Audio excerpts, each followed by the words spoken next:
Okay, well, I have 12:15, so let's go ahead and get started.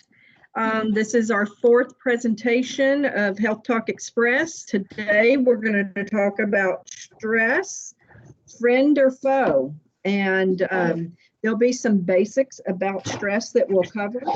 First, I'm going to share with you, we'll get what y'all think is stress. Is it good or is it bad, friend or foe? But we'll start off with the story of a young lady, and some of you may be able to relate with this in real world situations. As Gail talked about last week, these are all research-based studied PowerPoints that have been put together for us to share with y'all on different topics, and there are more to share with y'all. So if y'all have topics that y'all feel like you want more information on, also put that in the chat, and we'll be glad to see what we can do about getting you those as well. But let's talk about Stacy Moritz. She's a married 44-year-old mother of 3 boys. She described her life in Portland, Oregon, as pretty idyllic.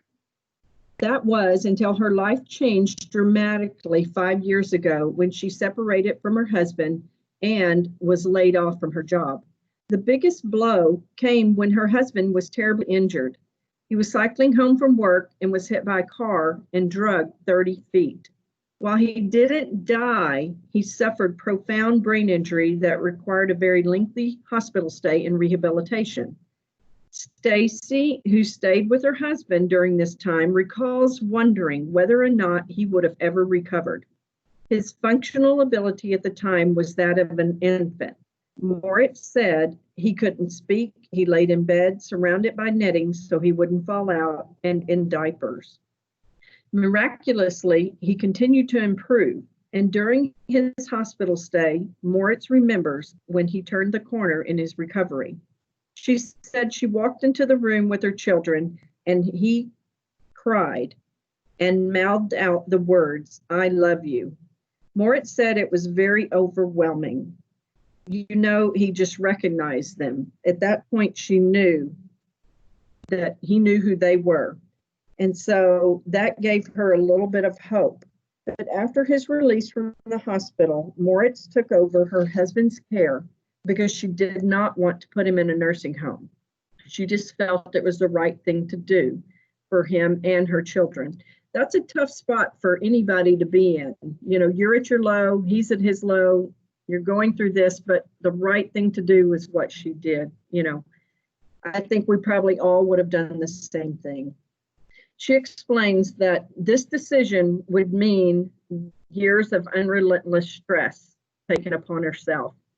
There was also the financial stress caring for him, but throughout this difficult time, the chronic stress undermined her own health. She said, "My own well-being had taken a back seat just because everyone around me needed so much." Her high stress as a caregiver to both her children and her husband worked out to max her out her sick leave due to her own illnesses. Despite this difficult time, she got a full-time job, and her husband, with recovering, has also got a part-time job. She and her husband have since divorced, and they're moving on with their own lives. So think about the situation. Karen, you can advance. Can you advance the slide?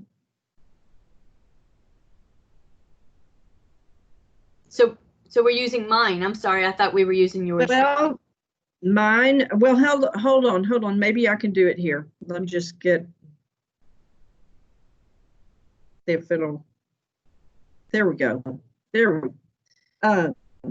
I'm sorry.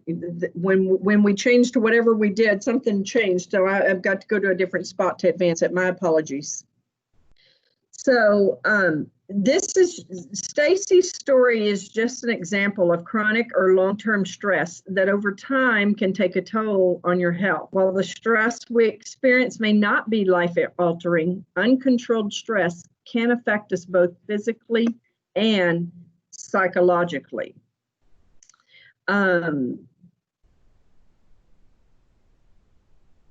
There's a lot of statistical data that I'll share with you here. If I can find my little spot to advance again. I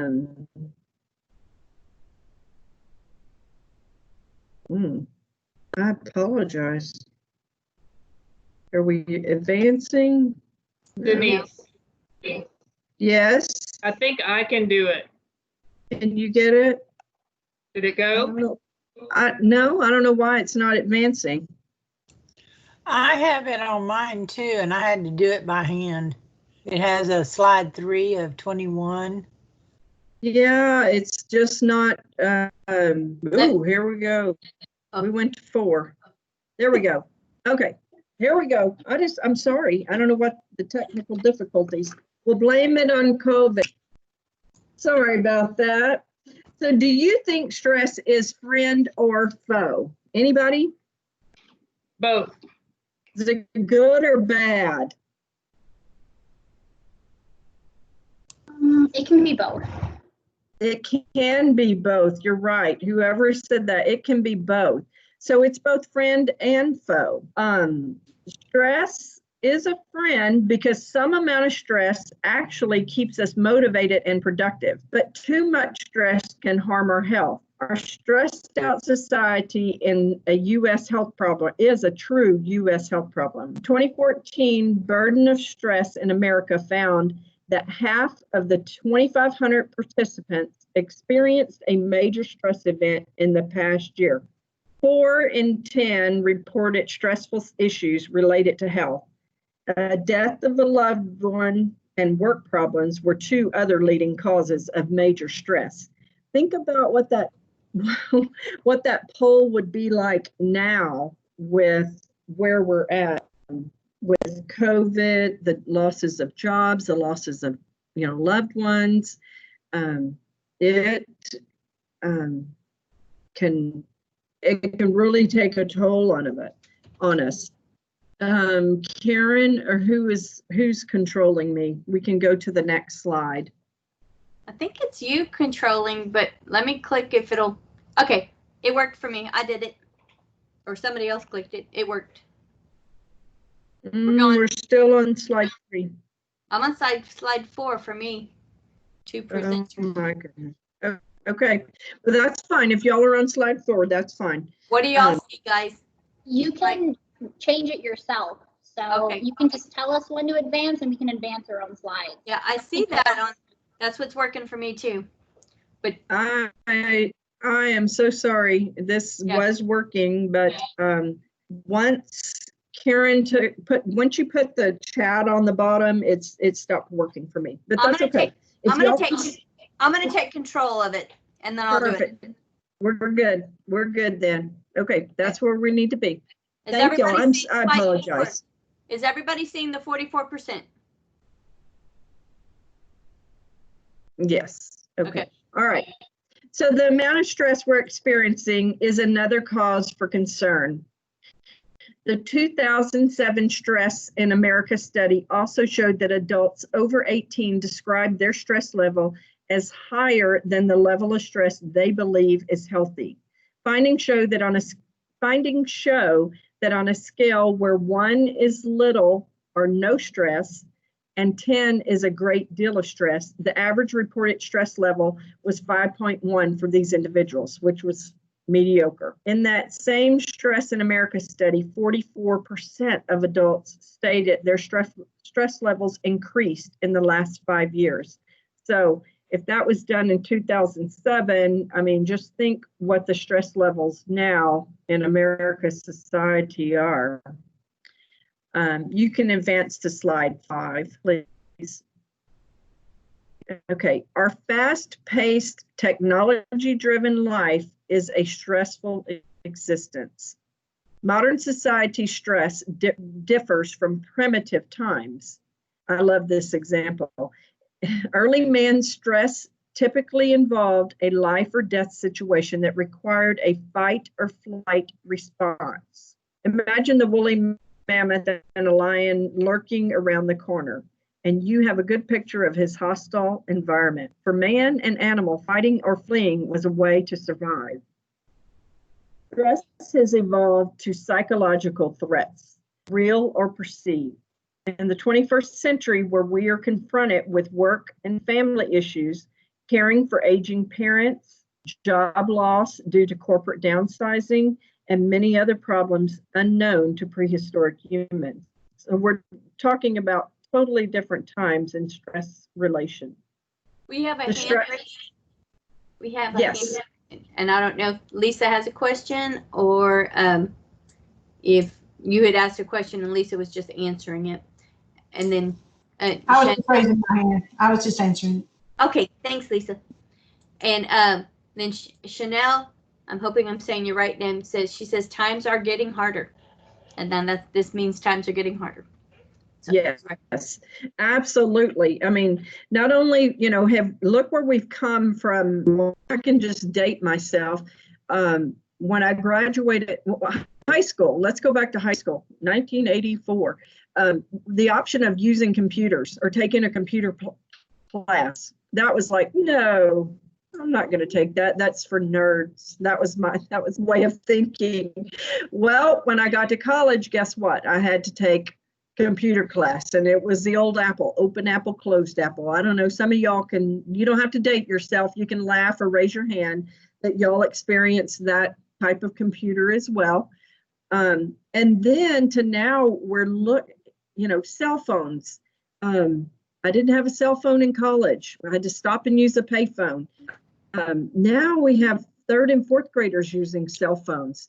And I just think that that's crazy. I hope they don't have any moms on here that I'm going to offend, but gosh, they're going to be faced with that the rest of their lives. And so right now there's so much out there that good and bad. And I think that's what causes a lot of our stress these days is all the technology that we have to deal with. Trust me, we in Extension, because of the COVID situation, and everybody, I think somebody online said, they're having to work from home. So what does that mean? You're on the computer. You're on the computer more and more. Not that you wouldn't have been on it at work, but now you're at home and on the computer as well. It's crazy where we're going. But the stress response helps us to survive when we are facing danger. As humans, we're wired to respond to stress in a fight or flight mode. Yet this is typically not an option in our modern world, is it? I mean, look what I just talked about. That's just, we have to face it. Next slide, please. So stress is not it's not just an emotional or unpleasant feeling. It is a complex biological response to a perceived threat. All functions are aimed at survival. Anybody feel like her sometimes? I know I do. I did yesterday. I left, and this is a true story. I left to go get prepared for today for a program that I'm doing in Yorktown as we speak. It's continuing, and I'll go when I leave here, but I left my cell phone at home. How can we function without a cell phone? It's like I almost went into the police station and asked them to call my friend because I didn't have a number. It's just one of those things, we rely so much on that, and that's good and bad.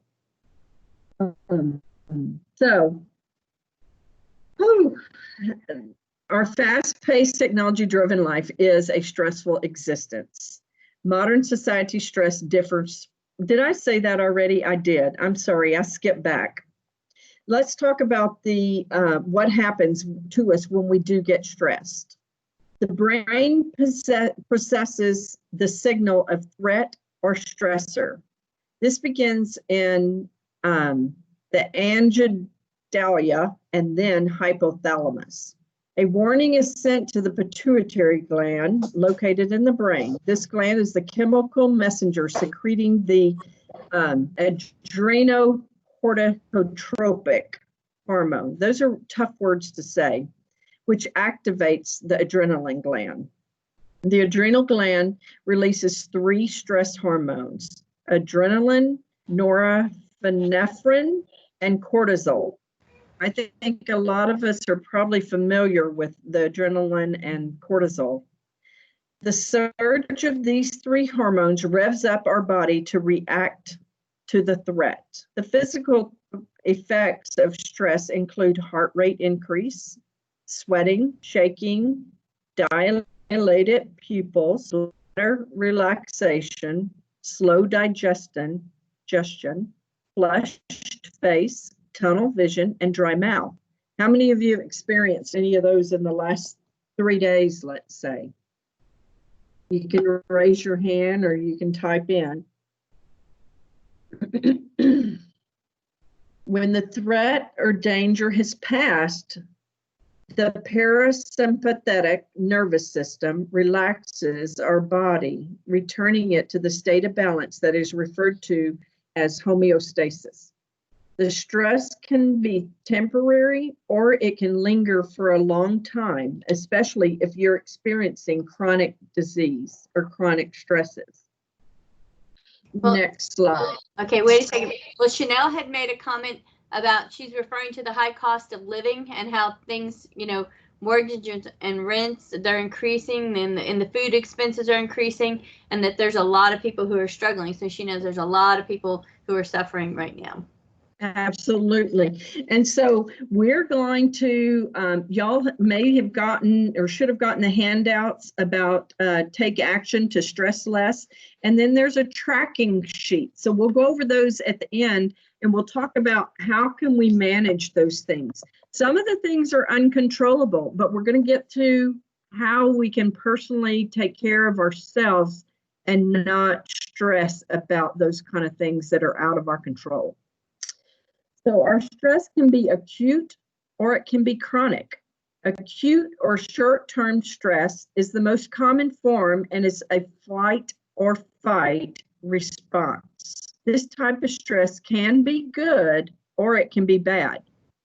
A good stress can be a happy event, like a marriage or an exhilarating fast run down a ski slope.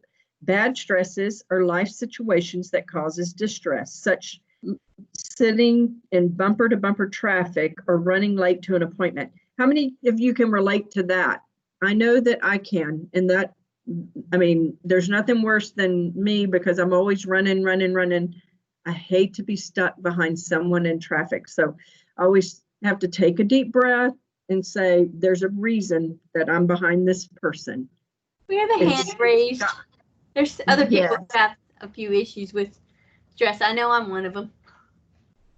Good. But then how many of you have had experienced that good stress? I mean, I know when my son got married, it was like, you're distressed, you're nervous, my hands are sweating, but it was all good stress. It was a happy stress. And how many of you, I'm going to tell off on myself, but I cry when I'm happy. I'm a happy crier. So I cry when I'm happy, I cry when I'm sad, I love to cry. But that's my stress. The second form of stress is episodic acute stress. It occurs frequently. It occurs particularly in individuals who tend to be worriers or those who have a type A perfectionist personality. Oftentimes, those who suffer episodic stress resist change. So I would imagine that there would be several of us out there that have experienced this through this COVID thing. You know, we're in our routine, we have to do this, and then all of a sudden the world shakes upside down and boom, we have to turn around and change the way we do things. I can't hug people anymore. I love hugging, and I swear HEB is going to turn me in because every time I go, I find somebody that needs a hug. So Or maybe you need to hug. Maybe I need a hug, but they're like, oh, what the heck? And so we hug, and then I hear that message come on. Please refrain, and so I know they're watching me. Oh, anyway, then we have chronic stress. Stress happens when people see no way out of their problem. Traumatic events are usually the basis for chronic stress. Long-term chronic stress will eventually affect a person's health. So stress has many different ways of affecting our health. I mean, you can have blood pressure, you can have weight gain, asthma. You can go to slide 8. I'm not sure what slide we're on yet, but 8 is where I need to be. Research has shown that many diseases are linked to chronic stress. Depression, cardiovascular disease, HIV/AIDS, asthma, weakened immune system, slow wound healing, upper respiratory tract infections, and herpes viral infections. Why do you think, and I'm just asking, I'm not a healthcare professional, but the upper respiratory tract infections, why do you think, does anybody have an answer of why that would be something when we have stress? I mean, I think I know the answer. Does anybody else have an answer? Why our respiratory tract infections would be prominent due to stress? Anybody? I don't see anything in the chat box, but I'm just saying because you feel yucky and you can't get the stuff done that you want done is why I would be guessing, but I'm not a medical professional either.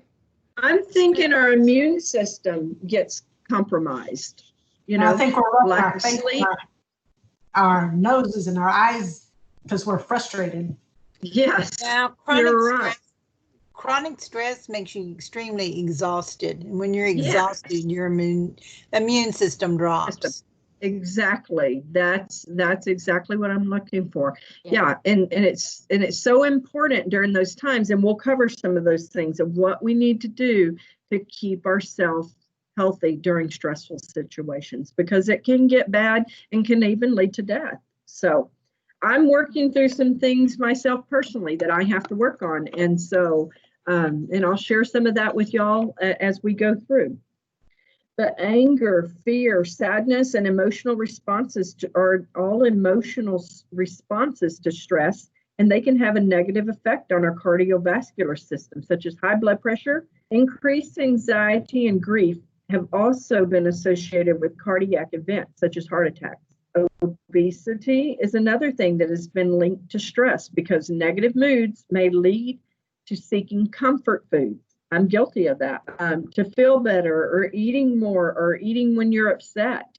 Some people take off and go running. Well, I can't do that. So, maybe I turn to eating stuff I shouldn't eat, chocolate or something that makes you feel good. And usually those foods are high in fat, salt, sugar, which will cause the weight gain.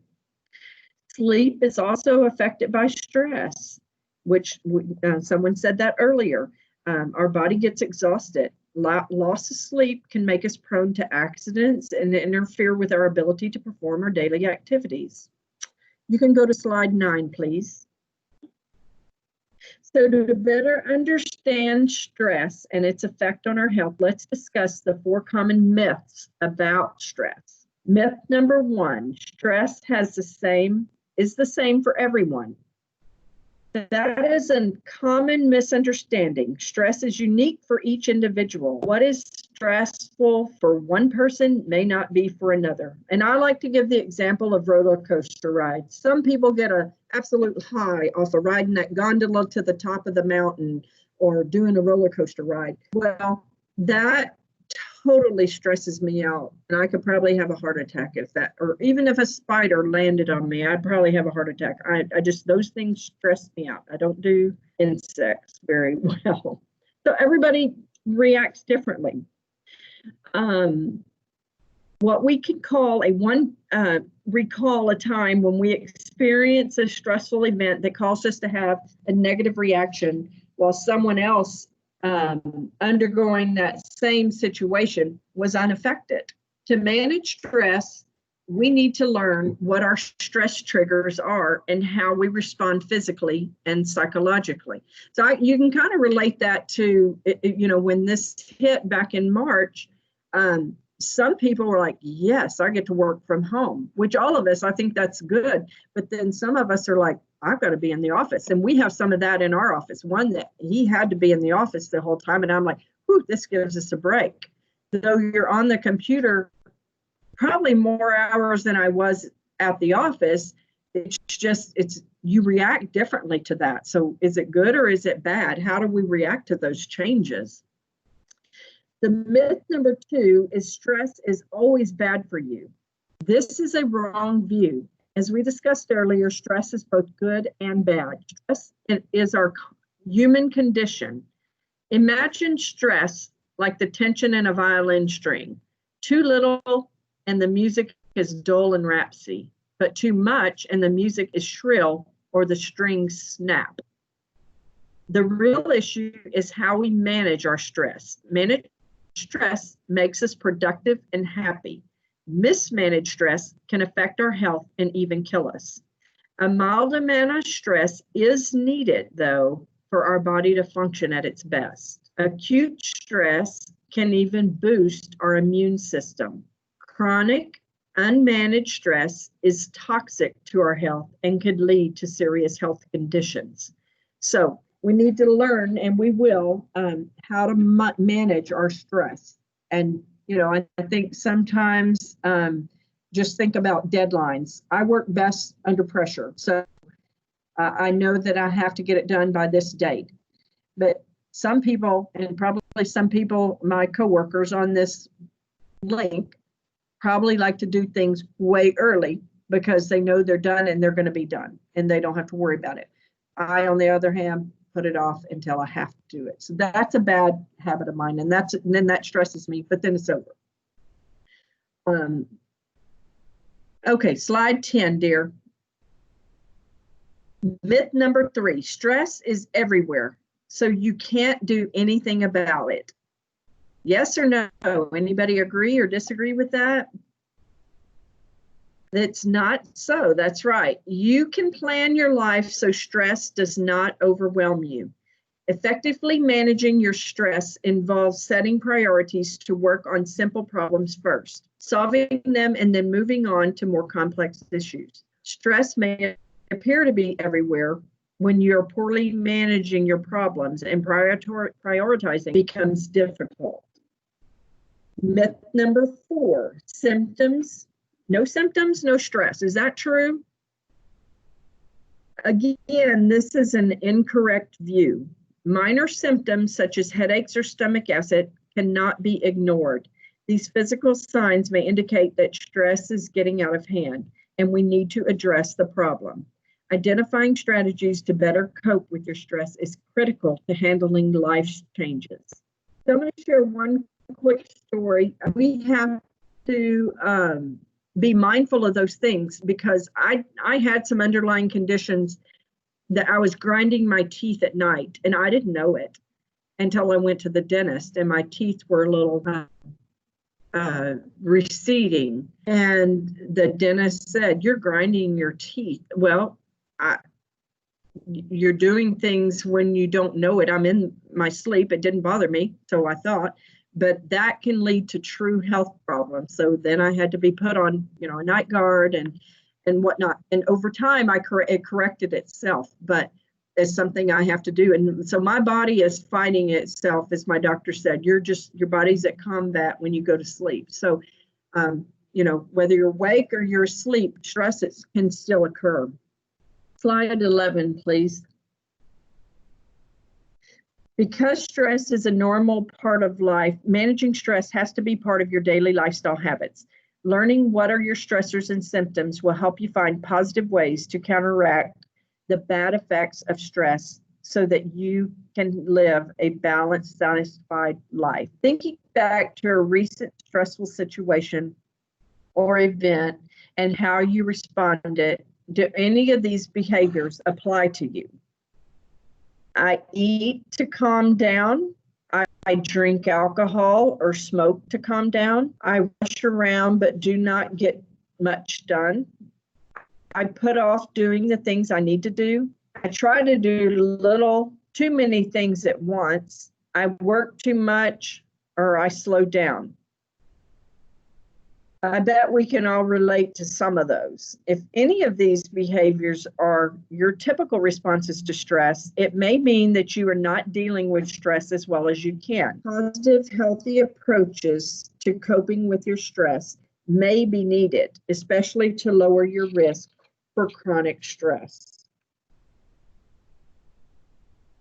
Okay, so Whether it's good stress or bad stress, we need to control the level of stress we experience. The study shows that today's adults are highly stressed to the point of being unhealthy. Implementing simple lifestyle changes is a strategy to lower your stress. So we'll talk about this now. Keep in mind that while stress management activities are helpful in many ways, it does not replace any treatment that you may need if you're suffering from chronic stress. If you feel like you have that, that's something you need to talk with your doctor about. Okay, so there's some different activities that we can do. And one of them is positive self-talk. So optimism is important to manage your stress. It's looking at the glass half full rather than half empty. It doesn't mean that being in denial is about life's unpleasant situations. When you think positive, you can approach unpleasantness in a positive way, a healthy way. Okay, you can go to slide 13, please. Be active. Physical activity in combination with stress reduction program is extremely important for many reasons. It's an effective distraction from stressful events. You can, it lowers the harmful effects of stress on blood pressure, the heart. In fact, exercise actually protects the heart, improves your quality of sleep, and can reduce the risk for depression or loss of mental functioning. So, slide 14, please. Find pleasure. When stress makes you feel bad, do something that makes you feel good. Even if you're ill or down, you can find pleasure in simple things, such as doing a drive, going for a drive, chatting with a friend, or reading a good book. Exercise is another pleasurable activity that can provide enjoyment and relaxation, depending on what your limitations are. I found that starting to walk after work with some friends is something that has been good for me. We can talk. You don't think about anything. And then by the time you know it, you've already walked a mile and a half, and you've done something. Slide 15. Okay, so connect with others. When you're stressed and irritable, you are most likely want to be left alone. Try not to do that. Instead, reach out to family and friends, make social connections. A good dose of friendship is great medicine. So, and it offers distractions from anything else that may be good or bad in your life, or the life's ups and downs, even emailing. How about slide 16, please? Lastly, get your sleep. Sleep is necessary for your brain and body to recharge. When you are sleep deprived, your mood is affected, you have low energy levels, and you're unable to concentrate. With 6 to 8 hours of restful sleep, you are able to function optimally, which includes handling stresses for the day. Unless your body's at combat like me, but you'll know that. If you're having trouble getting to sleep, you want to make sure that you have a quiet, relaxing bedtime routine. Listening to something soothing, maybe not the news, before you go to bed. Okay, now it's time to control your stress rather than allowing it to control yourself. I want you to take action this week by setting a goal to practice at least one of these stress management strategies. While there are a number of other strategies to reduce stress, this will put you on the path to a stress-free life, or a stress-less life. How about that? Okay. As you consider your decision to make a stress-less goal, what could be some of your possible barriers? You've got some handouts, and one of them is take action to stress less. Take action to stress less. Practice simple positive health habits in a way to control your stress. Your stress less action is, and name something, and then follow those guidelines. You're going to practice using positive self-talk once a day. You're going to engage in a physical activity. You want to spend at least 15 minutes finding pleasure in something that you enjoy, whether that's reading a book, knitting, talking to your pets outside, going for a walk. And then the fifth one, I find ways to connect with others, to share your feelings, hopes, joys, and struggles. You never know what somebody else might be going through too. maybe they have some help that they can share with you. And another one is plan to get 6 to 8 hours of sleep each night. Okay, those are some things. There's also a log. I know we're running out of time. We're out of time. I've skipped, Karen, I've skipped to the handouts.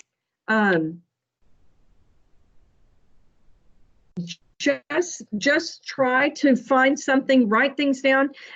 Y'all have our emails. Email us things if you have anything that you want to share with us. If we have programs on anything else you'd like to talk about, there's another one, as Karen mentioned earlier on in the training. It's on how to deal stress and dealing with specifically during these COVID times. If y'all want to see something like that come out again, let us know. We'll be glad to do that with y'all. But we're going to leave you with this last tracking your stress, and see if you can be mindful of the things that trigger your stress, and how can you adapt to it? How do you react to it to stress less? Do y'all have any questions?